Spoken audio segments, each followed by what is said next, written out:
mempercepat terkabulnya doa, mendatangkan rizki dari sisi yang tidak diduga. Ya, itu ada di Quran surah ketiga Ali Imran ayat 37. Ya, fataqabbalaha rabbuha biqabulin hasanin wa ambataha nabatan hasana wa kaffalaha Zakaria.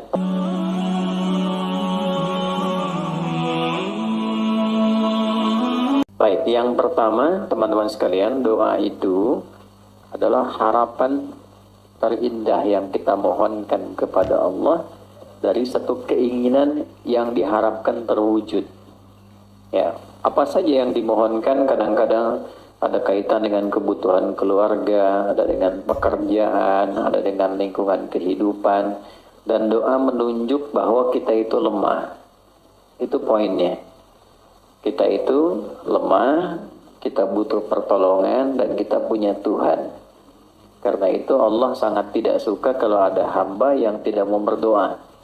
Innal ladzina yastakbiruna an ibadati, sungguh orang yang menyimpulkan bahwa dia itu cukup hebat sehingga tidak mau berdoa, maka nanti diberikan oleh Allah satu tantangan untuk selamat dari neraka jahanam saat kembali ke akhirat kelak. Kalau memang kamu hebat, gak butuh doa, ya kamu silahkan lepaskan diri dari ancaman neraka jahanam itu.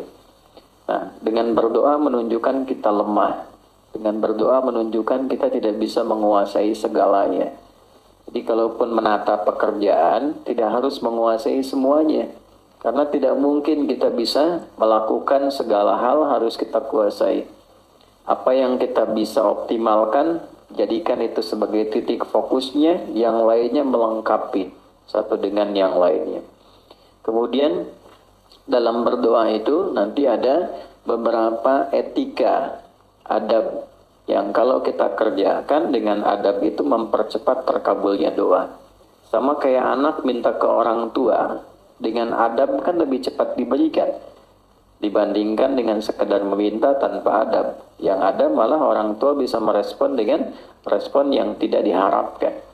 Maka yang pertama, adab itu ada yang terkait waktu, kedua ada yang terkait tempat, ketiga ada yang terkait dengan keadaan.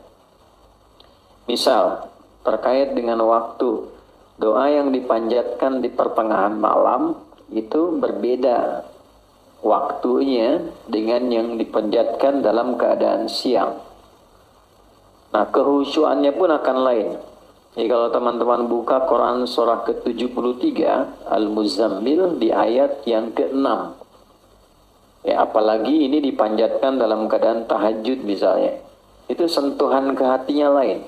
Inna nasyi'atal laili hiya ashaddu wata'aw wa aqwamu qila.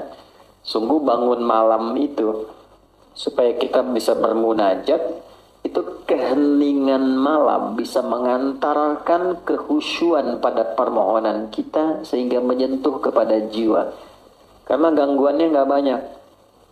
Makanya tahajud itu kenapa utama walaupun sholat sunnah?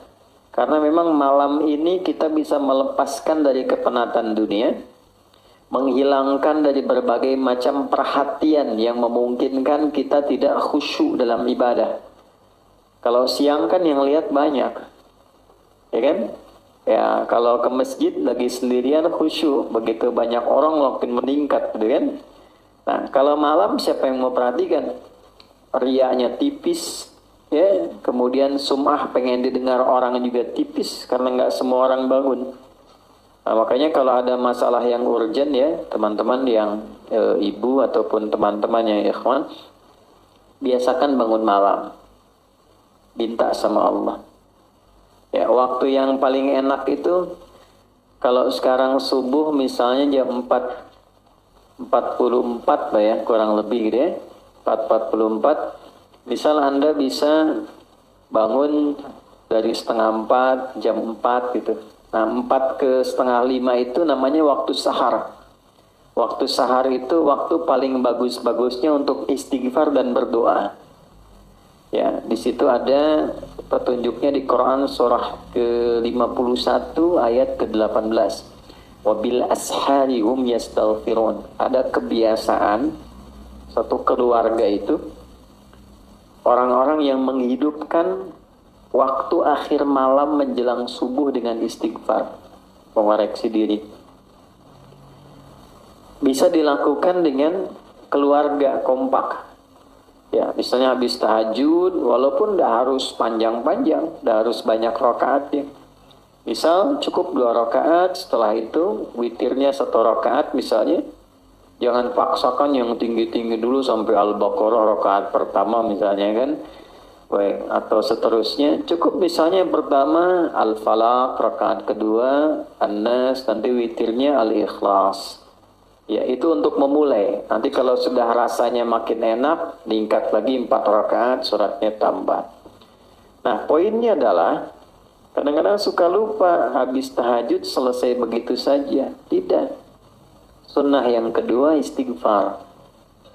Astaghfirullahaladzim. Astaghfirullahaladzim. Itu yang paling pendek.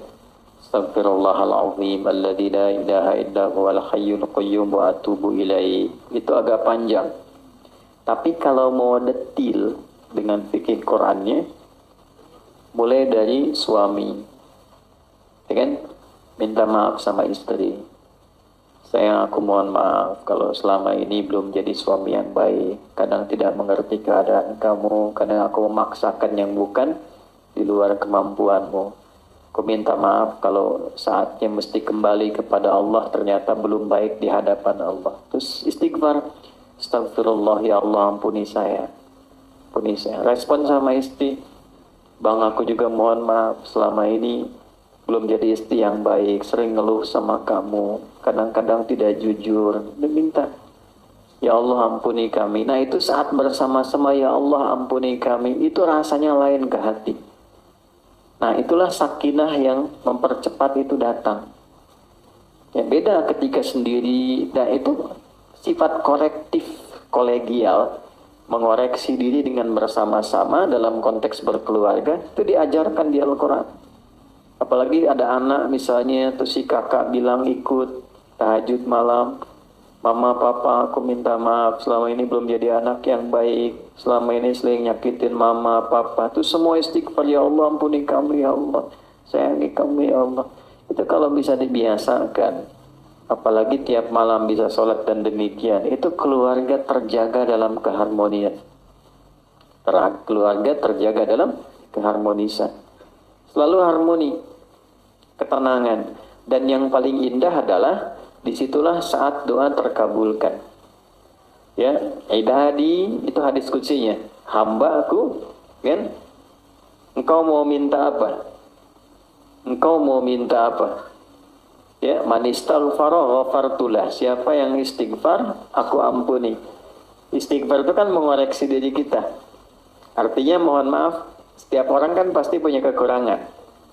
Jadi kalau seorang suami, seorang ayah dengan segala kerendahan hati, dia mengoreksi dirinya, tahu ada potensi kuat untuk berubah. Ketika Allah ampuni, kesalahannya dihilangkan, kesolehannya dimunculkan.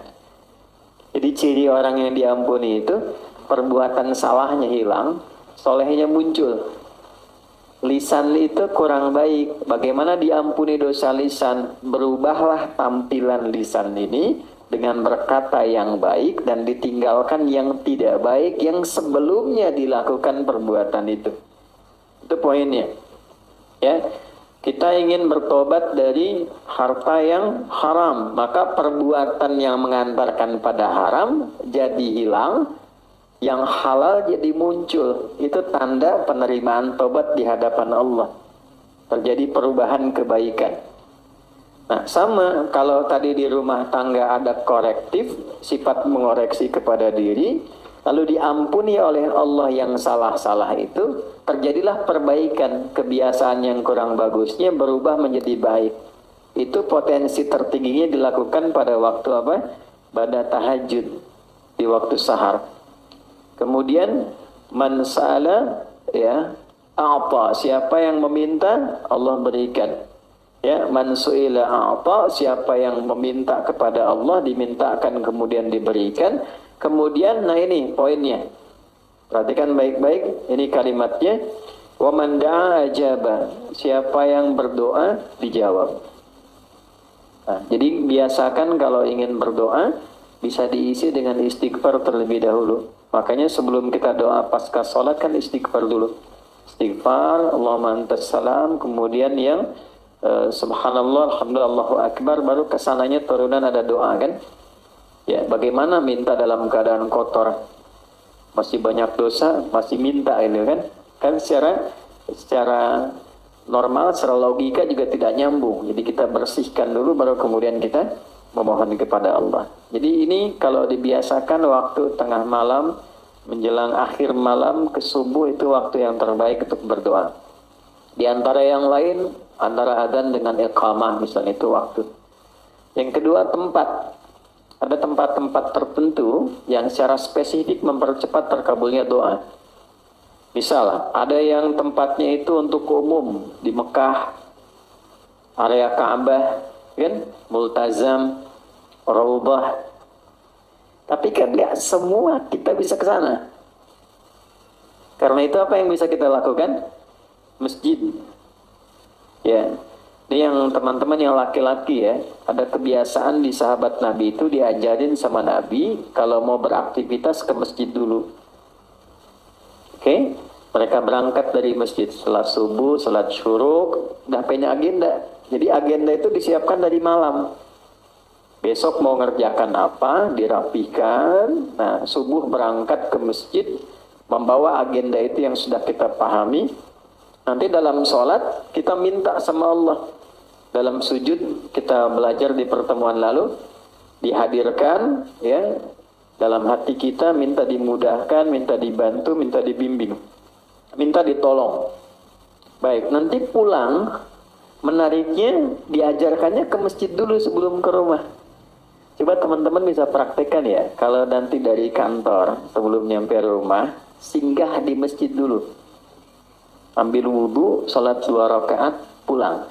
Itu auranya akan beda dibandingkan langsung dari kantor ke rumah. Gak percaya silakan. Di masjid itu auranya ada aura ketenangan, kenyamanan, kedamaian. Jadi pulang nyampe rumah itu yang didapatkan oleh keluarga, aura kedamaian. Dan itu yang dibutuhkan. Dibandingkan dengan macet di jalan, di kantor banyak persoalan, ketika ke rumah melihat anak yang sudah nunggu seakan jadi beban. Jadi masalah. Ya kan? Pusingnya dibawa ke rumah kan? Beda dengan Anda sholat 2 rakaat, setelah itu berdoa, ya Allah aku sudah berikhtiar seperti apa yang telah Engkau perintahkan, sekarang aku bertawakal hasilnya dari apa yang telah Engkau janjikan. Pulang ke rumah ketemu anak semuanya senang. Dia menunggu, ada yang bikin gambar, ada yang macam-macam. Dan ingat ya, Anda sehebat apapun di kantor, yang dibutuhkan oleh anak dan istri di rumah adalah sosok ayah dan suami. Bukan seorang direktur, bukan seorang manajer, atau seorang ahli apapun. Saya jadi ustadz, jadi kiai, sampai hari ini, alim misalnya disebut oleh orang syekh di luar, sampai ke rumah, nggak pernah anak saya menyebut dengan nama itu. Assalamualaikum kiai, nggak ada. Dia bikin ayahnya kok. Ya, ini bikin ayahnya. Assalamualaikum ustadz, nggak ada. Tunggu sampai malam pun, buya, main kuda yuk. Ya, masih main petak umpet, main kuda-kudaan, dan mereka menggambar, kadang bikin karya berjam-jam cuman pengen dilihatkan pada ayahnya. Lantas siapa Anda yang kemudian direktur di perusahaan, sampai ke rumah pengen jadi direktur juga? Terus anak ya dengan segala ekspresinya ingin dipersembahkan, lantas tiba-tiba mendapatkan kemarahan yang bukan pada haknya. Nah ini ada bagian tertentu yang bisa kita dapatkan dari aura masjid. Kalau pengen tarik ke rumah, bikin mihrab. Ya, masa rumah luas, kamar banyak, gak ada satupun dihususkan untuk ibadah. Ya, mihrab itu tempat khusus yang fokusnya untuk ibadah saja. Dibaca Qurannya di situ, ngajinya di situ, sholatnya di situ. Tapi dunia keluar. Oke, termasuk bikin status, cukdik lagi di mihrab, jangan ganggu ya. Nah, ini keluar dulu tuh. Jangan dipakai, makan, minum, keluar. Mihrab itu tempat yang disebut spesifik dalam Quran. Dia punya 2 keistimewaan. Mempercepat terkabulnya doa, mendatangkan rezeki dari sisi yang tidak diduga. Ya, itu ada di Quran surah ketiga Ali Imran ayat 37. Ya, fataqabbalaha rabbuha biqabulin hasanin wa ambataha nabatan hasana wa kaffalaha Zakaria. Poinnya, kullama dakhala 'alaiha Zakaria al-mihrab wajada 'indaha rizqa. Qala ya Maryam anna laki hadha? Qalat huwa min 'indillah. Poinnya, innallaha yarzuqu man yasha' bighairi hisab. Jadi kalau punya mihrab, makanya kenapa imam mimpinnya di mihrab? Kan tempat imam ngimamin di masjid mihrab kan? Karena memang di tempat itulah cepat terkabulnya doa, imam mewakili pemohon doa dari makmum. Untuk itu ada kualifikasi imam yang tidak sama dengan makmum. Imam di kantor tidak sama dengan imam di masjid. Jadi jangan paksakan jadi imam di kantor, pengen setara di masjid. Fikihnya beda, ruang dan waktunya tidak sama, kualifikasinya tidak serupa. Pelajari boleh, kalau sudah paham boleh dilakukan. Saya pernah pimpin pesantren di Jakarta, di Lebak Bulus. Itu di situ lingkaran ada para pejabat di satu instansi. Karena jadi pejabat di kantor, pengen jadi pejabat di masjid. Jadi motivasi yang bagus, pengen jadi imam dan memaksa jadi imam. Bilang bagus, kapan lagi ada pejabat mau jadi imam di masjid? Ya, tapi ternyata bacaan bermasalah. Maka ketika diingatkan oleh santri, jawabannya juga bagus, mengesankan. Justru kami jadi imam untuk dibenarkan bacaannya. Saya datang kan, Pak, bagus sekali, Pak, luar biasa. Kapan lagi ada pejabat mau jadi imam di masjid? Masya Allah. Tapi begini, supaya bacaannya benar dan bagus, dan kehormatan Bapak pun jadi istimewa saat jadi imam, saya tawarkan begini. Nanti sebelum Bapak ngimami, saya tugaskan santri untuk mendengar bacaan Bapak. Kalau baik ditetapkan, kalau kurang dikoreksi. Tapi tidak menurunkan status Bapak jadi imam. Bapak tetap imam, zuhur dan asar. Kan? Kan tidak dikoreksi. Ya kan?